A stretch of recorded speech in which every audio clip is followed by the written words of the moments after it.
Welcome to Conversations. I'm Suresh Kocharlo. The Air Accident Investigation Bureau released the report of the horrific crash of the Air India aircraft in Ahmedabad a few weeks ago. This is an interim preliminary report. It's not the final one.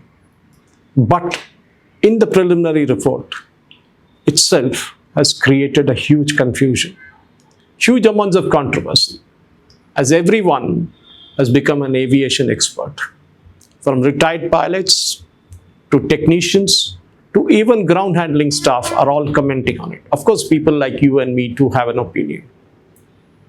Because the crucial thing was that somebody had switched off the fuel supply to both the engines just as the aircraft was taking off. You all know the details, I'm not getting into it. But the point is not that. The point is, why blame somebody who's no longer there to defend themselves? I'm talking of the pilots. If the conversation between the two pilots was to be made public, why can't the entire conversation from the pushback till the aircraft crashed be made public? Why was only one part of it made public? That's the most important thing.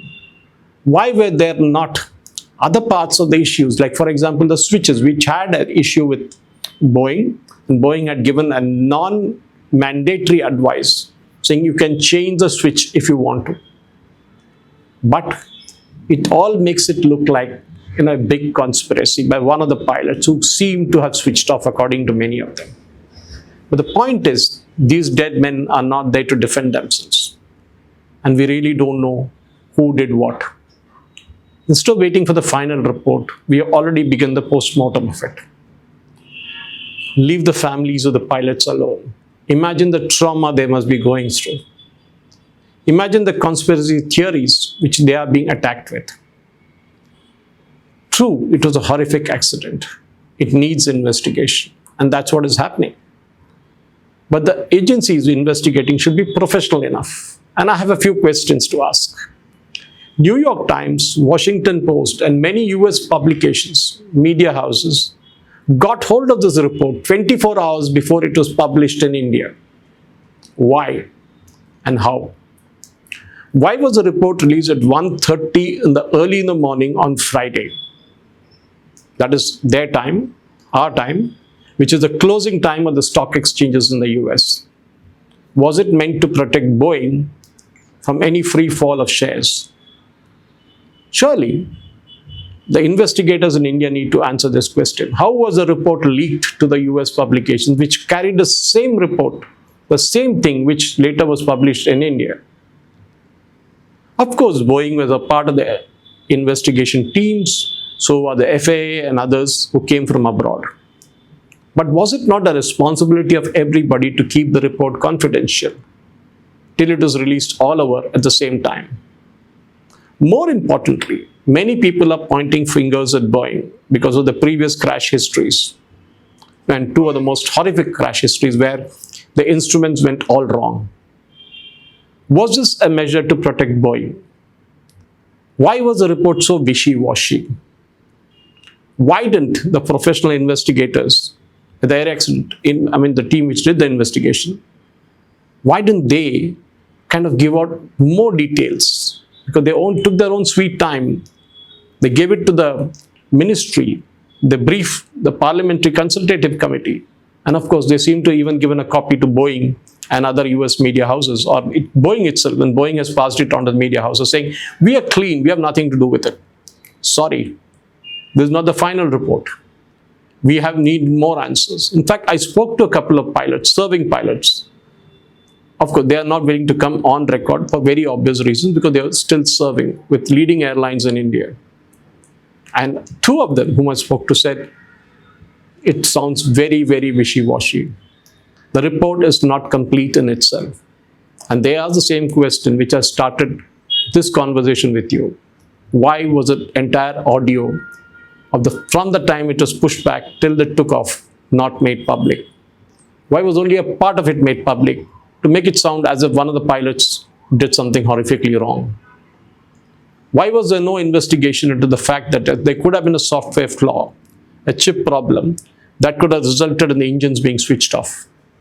And the assumption being made by one of the pilots, in this case, we were told that the first officer was actually flying the aircraft. And the commander, the main pilot, was observing the entire flight. And he seemed to have asked that question. And that is also not made public. Who asked whom? Why? This is something that we need to know in India. Because in India, investigation often hide more than they reveal.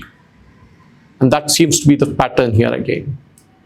Was this a deliberate attempt to pin the blame on the pilots and let Boeing and others get away scot-free? Was the issue of switches, why was it not made mandatory? Why was it only given an option to the airlines to change it if they wish to?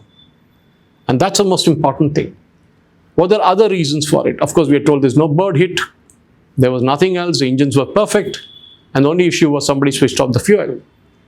How can that be done in 1 second? 2 switches which need to be pulled up and then moved back. 2 of them with 3 fingers, all done in 1 second.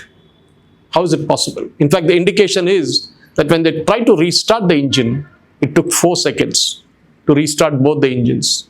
And that's the same procedure as somebody would have done who's switching off. Of course, there is an additional pressure, but the aircraft was actually taking off at the same time. These questions need to be answered. I'm not an expert, by the way, but I've spoken to a few people who are experts, and they all have the same question. We need more details, preliminary or otherwise. There can be a midterm report, say 1 month from now, but we need more details.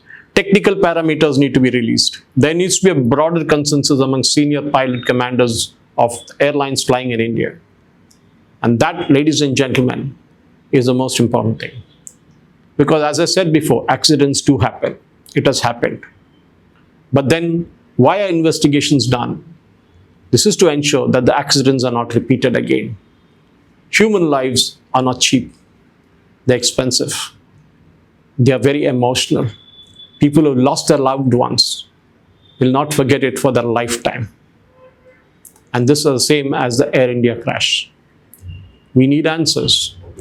And there are more questions than answers. The Air Accident Bureau needs to come up with more detailed analysis of what went wrong. We were prepared to wait. But let's not speculate in the meantime.